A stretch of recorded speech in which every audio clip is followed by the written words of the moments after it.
wa yoto. Oko olo ju wa. Kwa we mana kewe. Latest things upon a camion. Latest show upon a camion. Ekemena mutiave Nigeria. Wa mutiava.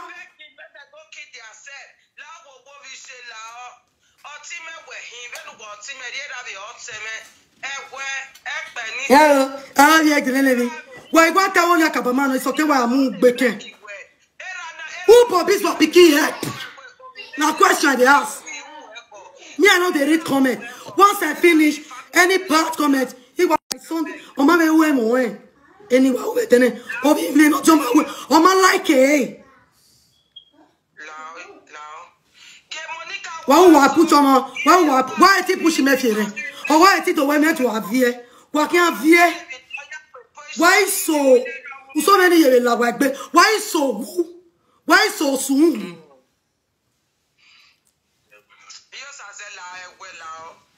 Why not or tell many came in Megoa? Why not come near Daffy Megoa? Yeah, moto. Ejo water. 50 60 years. Ejo water. But when 60 years, no, you got that for everyone. Disturb all the women in that house. Disturb all the children in that house. How man say no man Ejo water. How man when we are at Moa Torino. How man when we are at Torino. Madame Agbia, no Mugare Webo. Or who never done. Uma Sosa. Ah, comment few were the now? Mape, who saw what Biri. Il y a un autre va Belia. What Solia? Because we are boy, you know, telling us a match. Any rain.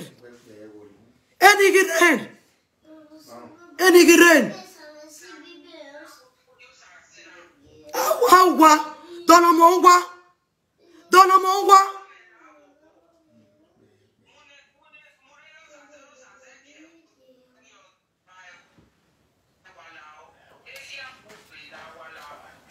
Can why? Yeah, Kabama, yeah, how Kabama, Kama Piane. It may enjoy a man in a marriage. He enjoy one of the family. Do you think or what? Ne enjoyment to Geleye? A money I enjoy. All live a life. All react bon. Veva, then or wow marriage. What can you?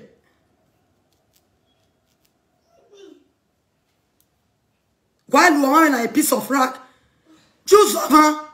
Then I'm your money. Eggy so possible with the Eggy Kyokama. Eggy Kyoma, I can't do I get it enough way.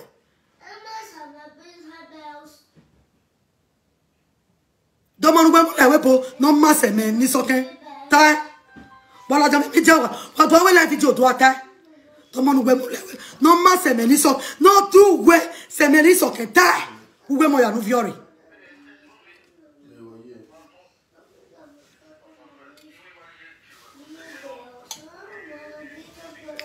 Why?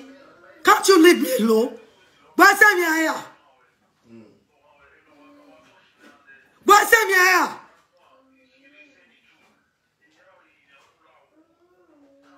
But of you go, I'm not going to be here. I'm not going to be your work pay record. I'm not going to Google. Maybe you are not time Bruce again. They will not allow your mother to come or to you to go to your children's marriage.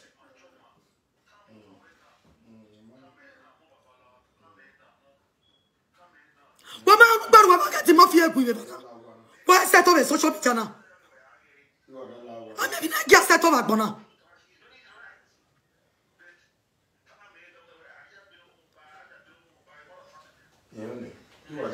He was traditional marriage, he in my level.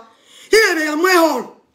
A Bishop Kelly, by vegetable market, by Osava, that big Catholic church. And I'm a big hall. This year, I attended the white marriage. I'm not going to level. Do you think I'm happy? He going to me at me. If I'm not cooking me, if we are here, cocoa. Mona Maria, now. If I need you, what? Megari boy. If I need you, what? For one, Megari boy. If I'm a bagay, I'm on Nigeria. A lot of Nigeria, don't fear that. He eating them here. We know the food that we are eating that.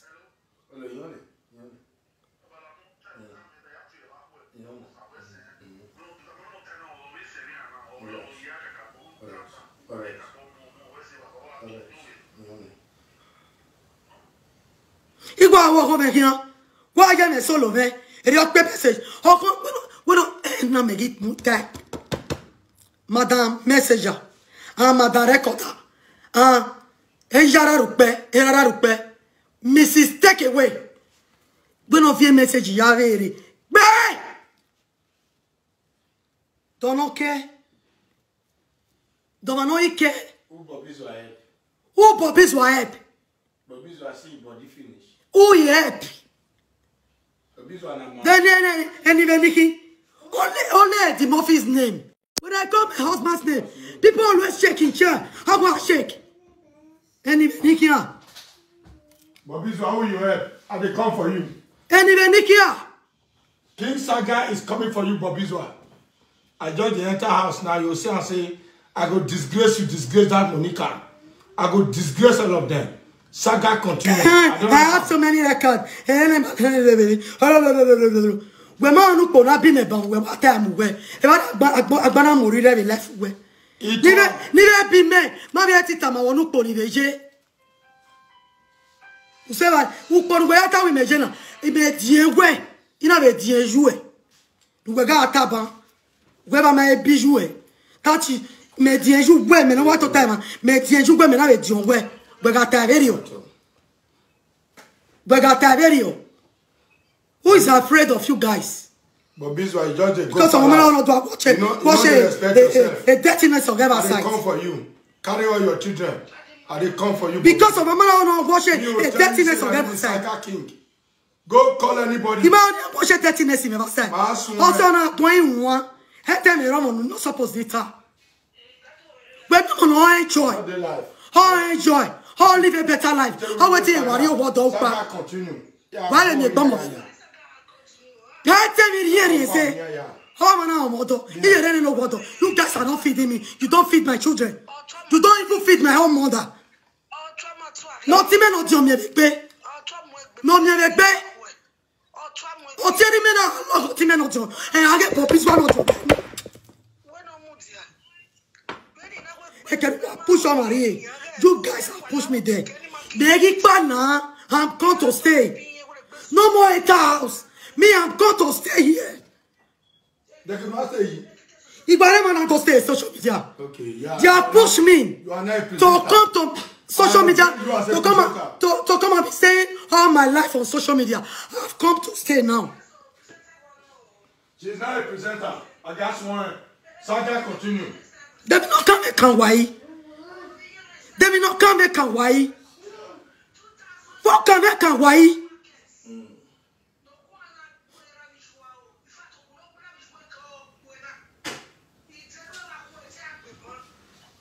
Otebona liver.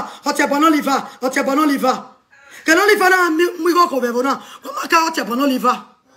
No, not belly I am it. Wamaka otebona liver. And weapon it was my denena. And Mogi Migo de Chogua. Is she not terrorist? You are giving Migo for 1 year. Wamaka otebona liver.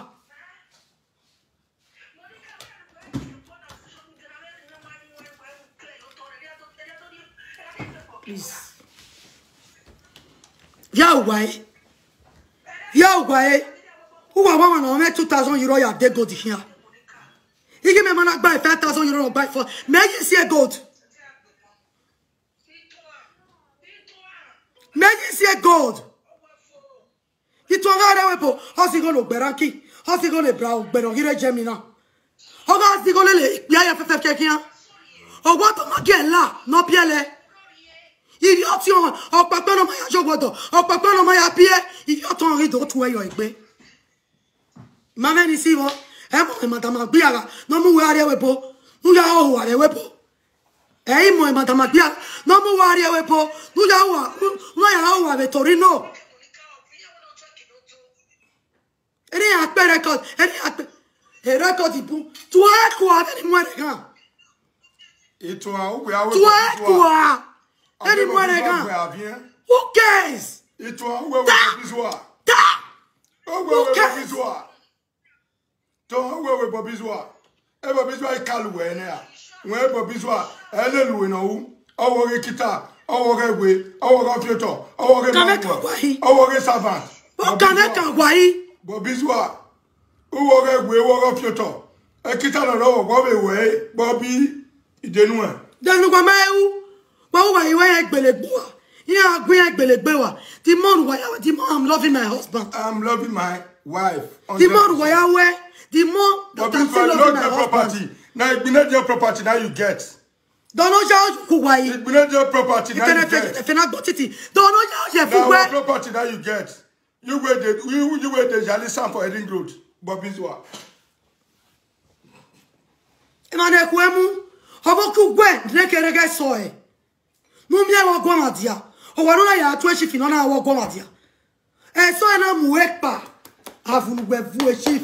Avue chief. Ona ya avu gioma. Ona ya avu giose toni kabaka no re. No. Hoboku gwe. Ona nya nu ekema de loto se toni kabaka. E boy toni kabaka. Kiye ko wo abokan.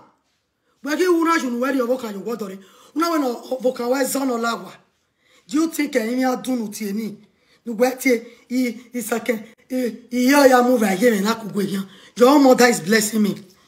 Do you know how many times your mother came to me and blessed me in the dream? If when Lucy not see me well, do you know how many times Lucy have come to bless me in the dream? Who is afraid? He has that. One nobody has that to learn on him. Why can he get at the end of Ladia? When I tell me many metota. Ni me ye pununa, ni me ye tafona.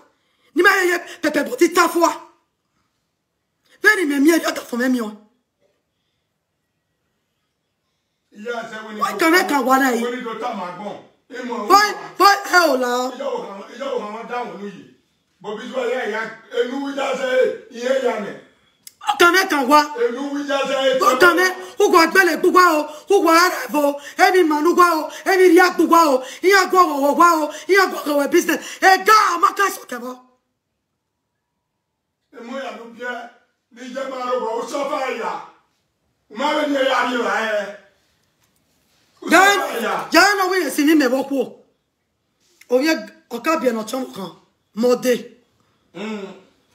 Moi dia wepo e wepo gu mo ede o yare na gbe 6 months ive gbo vie big man obio na ko wa vo bio vie ni okabie yo gbe wa e ki oba ga yo gwe na ori roba yo to bambi ala give me 1 naira ala die 10 naira yo ala die 20 naira yo ala ovio mego. He was begging in Oba market uweki on yari fun mi yavi. Et à ouais, Moko, Vaudion. Avec un moi la webo. Non, rien que non, on va non, moi les bonnes, 6 good months. Verbo. Il y avait les bonnes, il y avait la roi. La France, donc j'ai. Oh, sous c'est. Ah, wari. Et ben, on a nos gaffi, mon second, mais béni. Pour faire un contract marriage. He was looking for, oh, look, I'm going with contract. Oh, I give it when, oh, we go back. Oh, that thing, I'm not too well, man. But I'm a merry way. Young baby, you wobble. 2,000 euro kekan. Small change. Oh, well, yeah, we your bug your way. Okay, you go to gear. Not sweat. Oh, no, I go to salary. Yeah, no, I go. You go, I know. You don't know, Imam, you go one bitch in my call you go again. Tony Kabaka Megari go give it. He got an MP3. He got a Megari again. You say, I tell him, this time, Ruamo Palace, Jaju Millet. Who tell me Biodora, but to Salopama Kwe you why? Salopama Kwe yo, because them women are no one Maragmo, who make Yagbe. Nimure, who Gyagbe me. Canada wa ite wo e dirtiness of my ma e wo e pop force me out ni to open up when e wo e o ene na e to time e gwa o ene to so no wa gwa lo e ka wo we no ro gwan social media Umie no. E caverio. E taverio. Because someone will more any young. No give away with the maybe you're going to book where show any media. And it's way. Because bekan. We have a bona. Mukan. Unite Mukan. Unite Mukan. Because of pen wakeu. Ben more media no go different. No go bona different. Because on wako no era Wetin jubilating Wetin bon whosoever what bon what you go ba no laji. Egbere mi to ma we to so nuru. Ye ma le win to ma le fensa. Am I we the toy on yan la. Ye le toy. Ma we fensa on yan la gbere. E bon what le tie wo go wa anji va. Wo go wa je para. Who are 50 cowboy adem in muje. Only this Bond Street. This Bond Street is 550 euro. Ask of Melissa Lourdes. Is on live video. Is on Facebook. Then il est 550 euro. Italy Express no wa mujuni. Etinyo na ya gbogbo kitchen.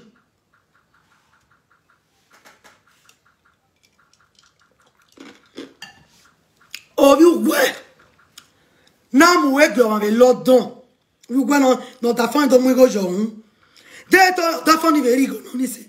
To le gba o ni se. Ma ya yo ti ya. O be ya mo wo da fun be ya nyamo nya jo bi ave yo o be ya fie go oni san jo bi ave London una ju nuri o ko bo kan una ri eye o wo dore but iya wo ku wo gba we but now we no ku we zo no lawa e sif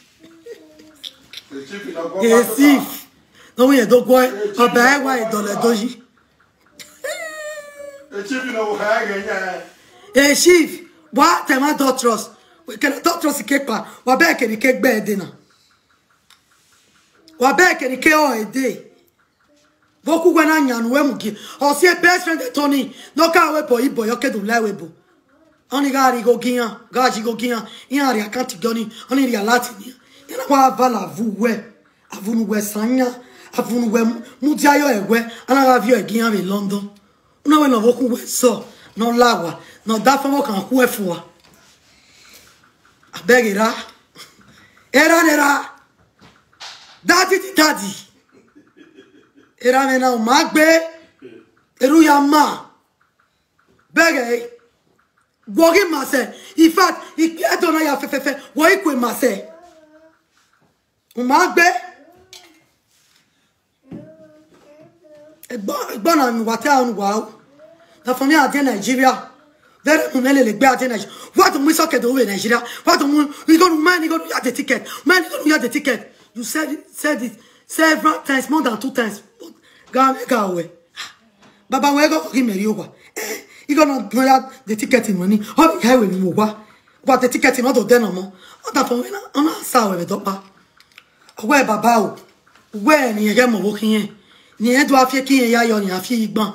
U kon ma. Yeni e kan pare we bo yen ri ko yen. Yen ri elele gbe to ya kon. Una ni no wa. U kon yen ni emu ku. Ni emu ya re we bo. Yen ri elele gbe ke we bo ade. Ni ya kon.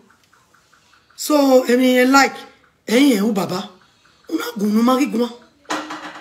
Yen ri kon yen elele gbe re. Yi mu wa. Wa ka wo di ma oni gun. Ime me ni ateta. Eme bun ye unu na eme yere record na yeta. So thank you guys.